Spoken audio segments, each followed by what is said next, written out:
à toutes et à tous et bienvenue sur Etc.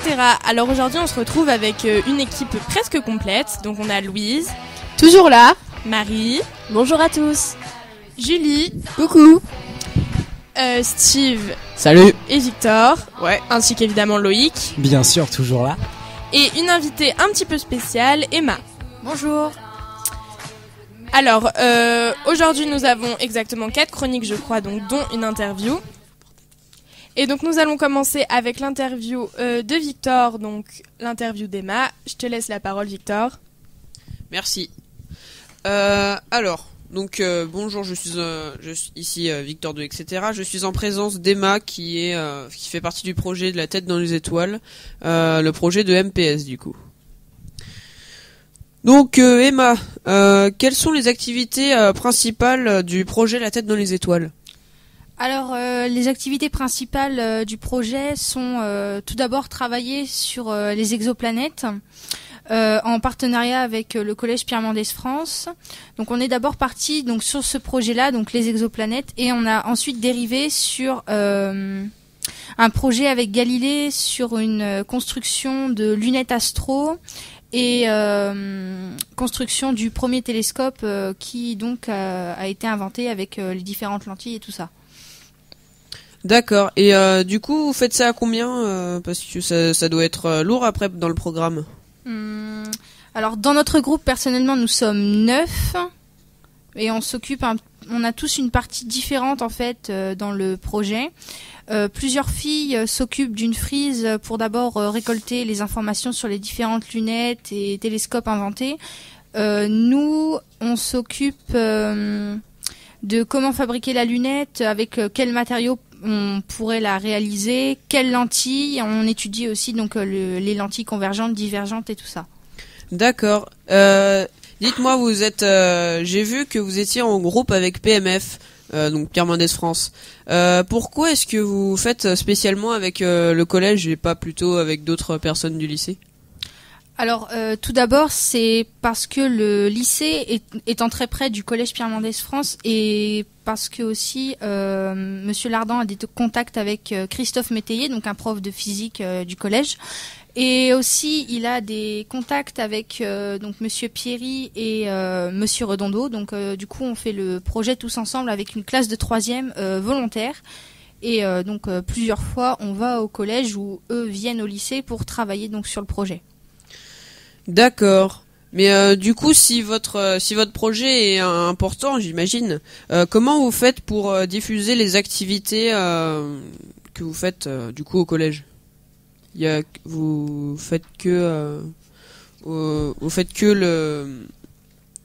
uniquement le lien au collège ou comment ça se passe ?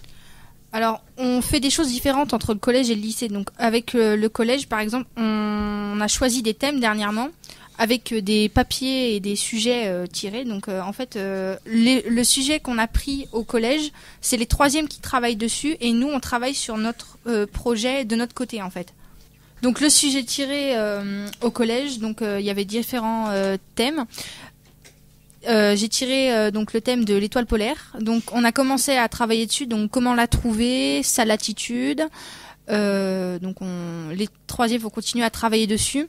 Et nous là on est donc en expérimentation sur les différentes lentilles avec voir quand on les traverse avec un laser comment la lumière se diffuse et tout ça. Donc on va commencer à en construire une prochainement après la séance de planétarium.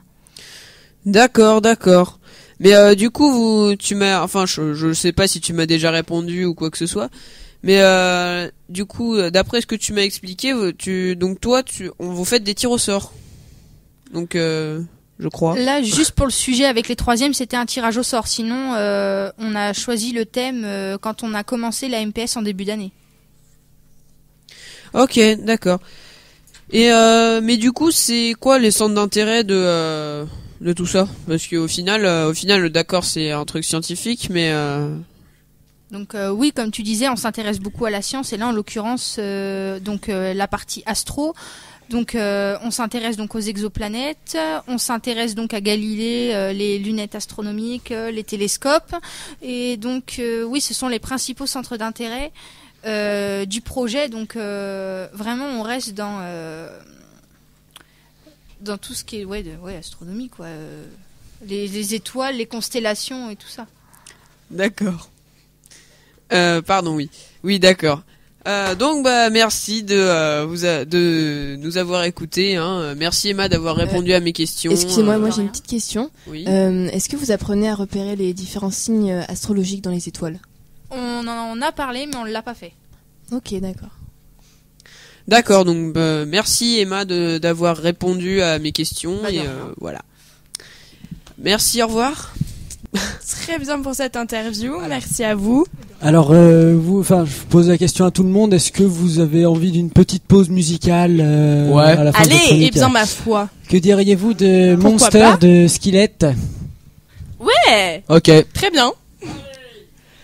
Allez, c'est parti.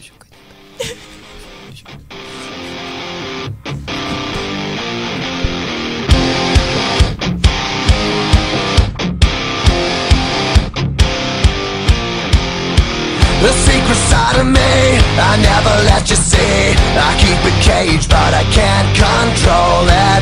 So stay away from me, the beast is ugly. I feel the rage and I just can't hold it.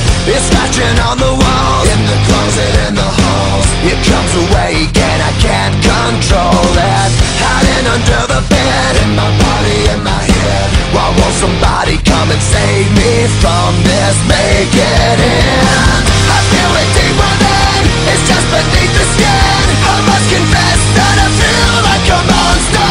I hate what I've become, the nightmare's just begun. I must confess that I feel like a monster. I feel like a monster. I feel like a monster.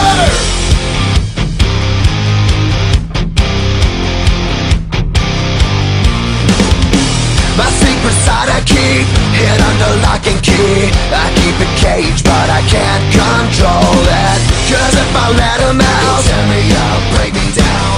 Why won't somebody come and save me from this? Make it in. I feel it deep within, it's just beneath the skin. I must confess that I feel like a monster.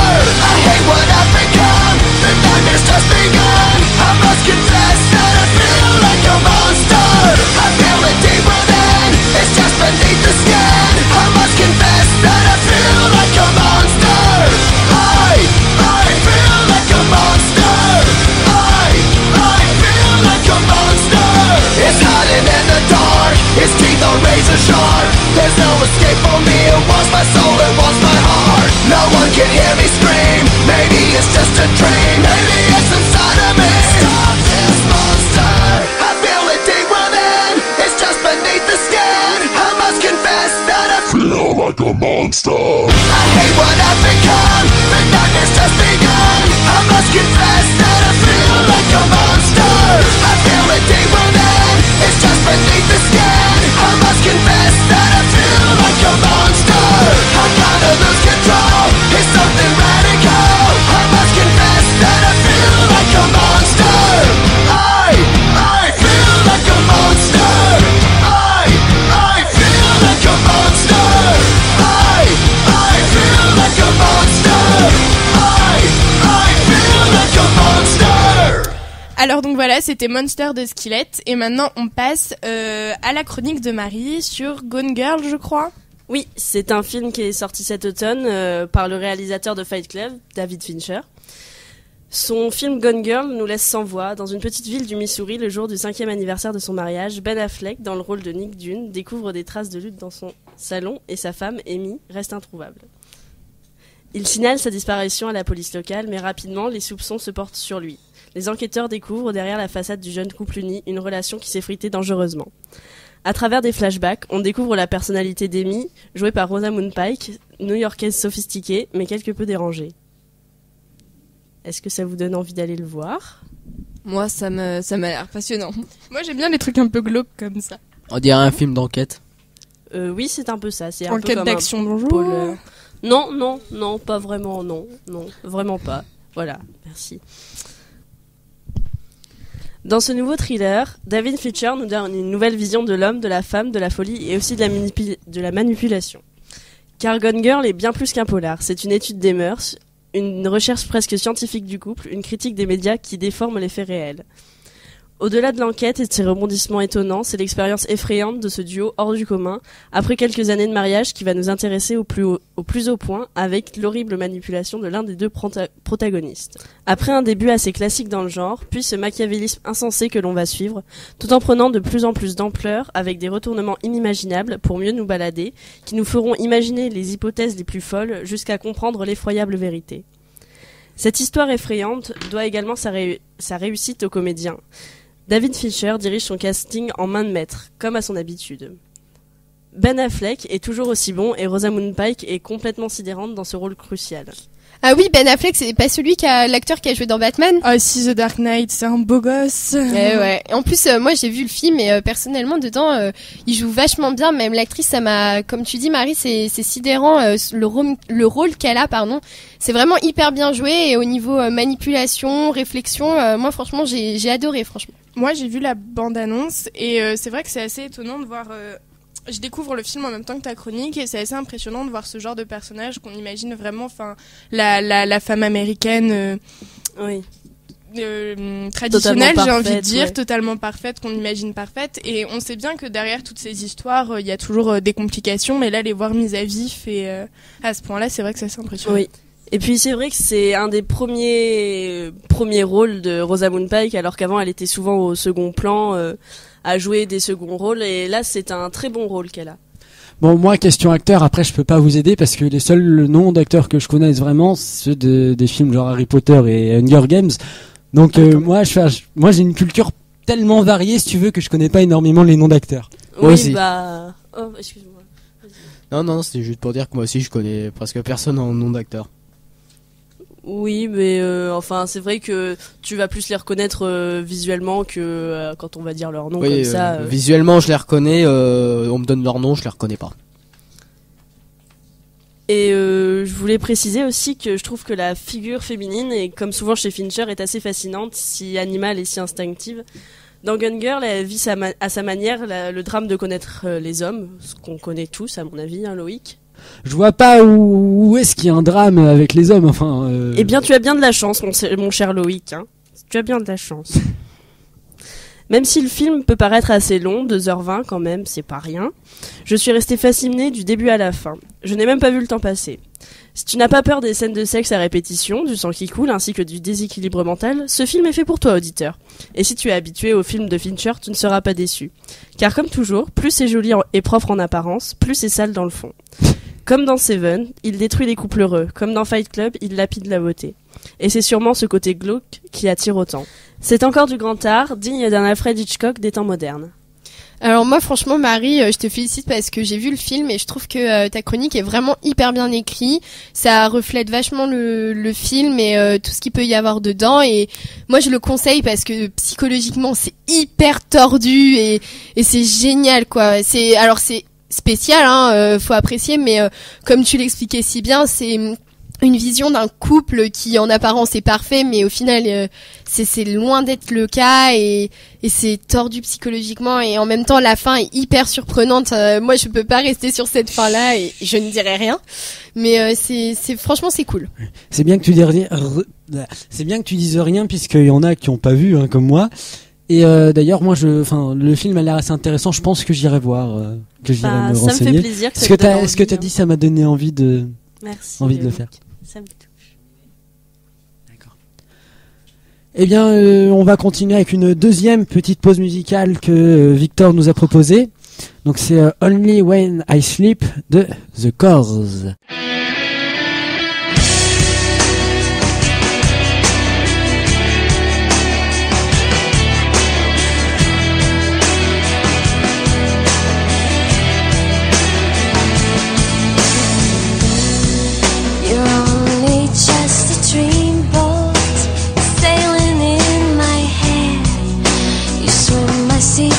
Oceans of coral blue and red.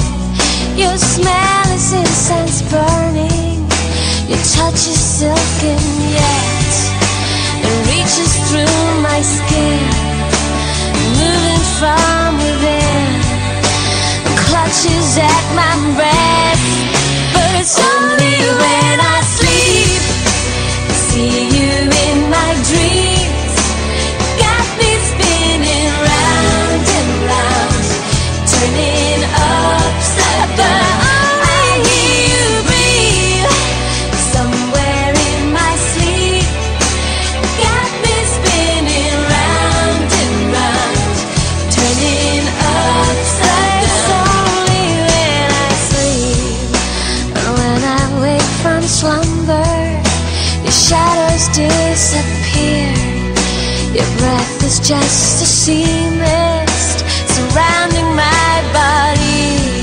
I'm working through the daytime, but when it's time to rest, I'm lying in my bed, listening to my breath, falling from the edge. But it's only when I sleep, I see you in my dream, got me spinning round and round, turning upside down. I hear you breathe somewhere in my sleep, got me spinning round and round, turning upside down. It's only when I sleep, yeah, yeah, yeah, yeah.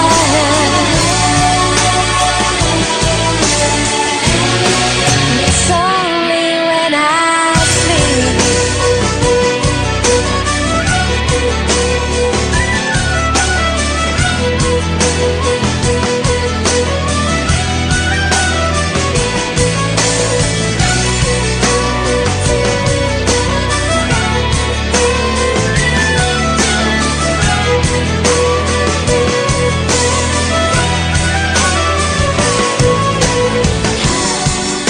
It's reaching through my skin, moving from within, and clutches at my breath.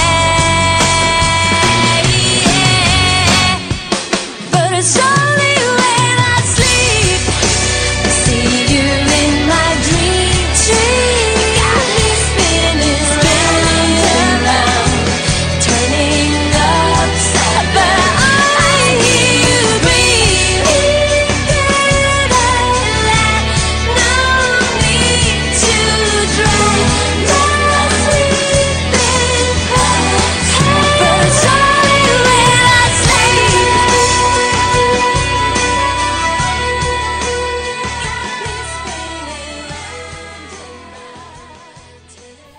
Donc c'était Only When I Sleep de The Corrs. Et maintenant, la chronique de Steve qui parle des légendaires, je crois, une bande dessinée, c'est ça? Oui, c'est ça. Alors, Les Légendaires, c'est donc une bande dessinée créée en 2004 par Patrick Sobral. C'est un groupe d'héros qui doit sauver Alysia, qui est leur monde. Nous, c'est la Terre, eux, c'est Alysia, ainsi que le monde elfique, où vivent les elfes. Et pour y accéder, en fait, il faut utiliser une clé. Les Légendaires, donc le groupe est composé d'un chevalier qui s'appelle Danaël, un homme bête nommé Griffe en Fer, mais qui sera surnommé Griffe plus tard dans l'aventure, une princesse magicienne dite Jatina, un colosse prénommé Razia et une elfe élémentaire appelée Shimi. Alors l'histoire en gros des Légendaires, donc leur but c'est dans un premier temps, c'est de vaincre leur ennemi juré qui est le sorcier noir Darkel. Mais au cours de l'ultime combat, une pierre magique nommée Jouvenia que Darkel a récupérée se brise et le tue. Et la pierre fait rajeunir tous les habitants d'Alysia et du monde elfique. Et cet accident se nomma par la suite l'accident Jouvenia. À partir de là, les Légendaires perdu toute leur réputation. Et le groupe décide de se séparer car les habitants les accusent d'être responsables de cet accident. Cependant, 2 ans plus tard, le groupe se recrée afin de trouver un remède à l'accident Jouvenia pour retrouver leur âge adulte. Donc dans les 17 tomes des Légendaires qui sont actuellement sortis, on raconte donc justement ces aventures qu'ils vont vivre et leur recherche pour trouver un remède à l'accident Jouvenia. Donc Patrick Sobral a commencé à écrire les Légendaires en 2004. Ça a d'abord commencé par un contrat avec les éditions Delcourt en 2003.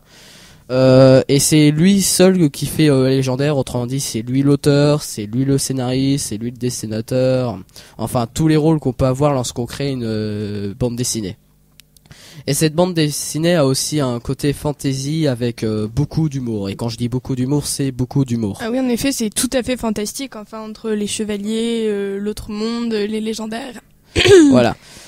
Personnellement, mon avis, je trouve que c'est une bande dessinée. Bon, l'humour est quand même un peu pas enfantin, on va dire. Second degré, quoi. Voilà, second degré. J'aime bien quand même. Les aventures, on va dire qu'elles sont originales. On va dire que le concept est original. Il y a beaucoup de rebondissements. Je trouve quand même que actuellement, dans les 17 tomes, on va dire que la série est partagée en 3 parties. Il y a la première partie, il y a ensuite le cycle d'Anatos, et ensuite il y a une autre partie. Voilà, et vous, votre avis, vous en pensez quoi? Moi personnellement, la BD je l'ai lue, enfin, je la lis. Et c'est vrai que pour moi cette BD elle est bien parce qu'on peut facilement se mettre à la place d'un personnage. Donc par exemple si on veut être la princesse Jadinia qui a un super pouvoir, ou même l'elfe élémentaire qui contrôle tout, franchement c'est une série assez bien et on peut, comme je l'ai dit, facilement se mettre dans les personnages. Moi, je sais que ma sœur la lisait et j'ai voulu commencer à la lire un petit peu pour qu'on puisse en parler, etc. Mais j'ai vraiment eu beaucoup de mal à me mettre dans la série. Et du coup, j'ai complètement abandonné parce que c'est pas quelque chose je me souvenais des dessins vraiment très très denses et de peu de dialogue, enfin peu d'écriture quand même. Donc j'avais pas tellement accroché. Ok, donc pour finir cette chronique, l'auteur a annoncé qu'apparemment les légendaires se comporteraient entre 20 et 25 tomes. Donc combien il y en aura exactement, je l'ignore, mais franchement j'ai pas hâte que cette série se termine. Eh bien, merci Steve pour cette chronique, hein, de rien. Assez sympa sur les légendaires. Alors, que diriez-vous d'écouter en petite pause musicale Blurred Line de Robin Thicke, qui est donc une proposition de Julie. Oui, exact. Cette chanson, je trouve qu'elle nous fait tous rire, et puis en ces temps de malheur, je pense que c'est une très bonne chanson. Everybody get up.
Hit me up when you pass through. I give you something big enough to tell your past too. Swag on me when you drag casual. I mean, it's almost unbearable. Been 100 years not there when I pull up on side that you pay me back. Nothing like your leg guy, he too square for you. He don't smack me, say that pull your hair like that. So I jail watch, hand wait for you to salute and chew did pimp. Not many women can refuse did pimpin'. I'm a nice guy, but don't get it confused.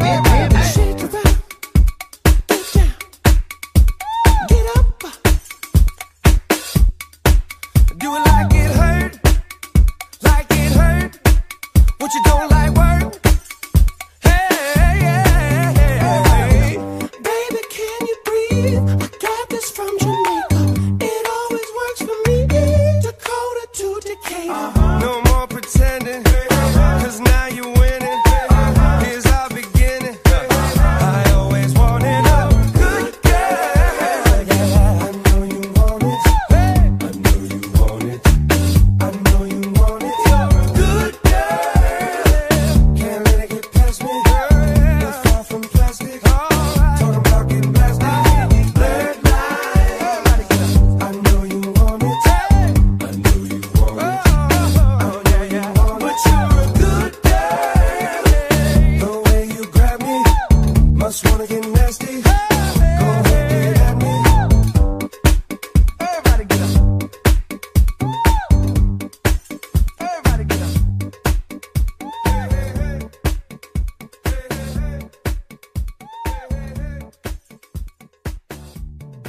Alors c'était Blurred Lines de Robin Thicke. Alors qu'est-ce que vous en avez pensé? Bah plutôt sympa, on la connaît, c'est vu et revu quand même cet été. Eh bien, etc. C'est terminé pour aujourd'hui.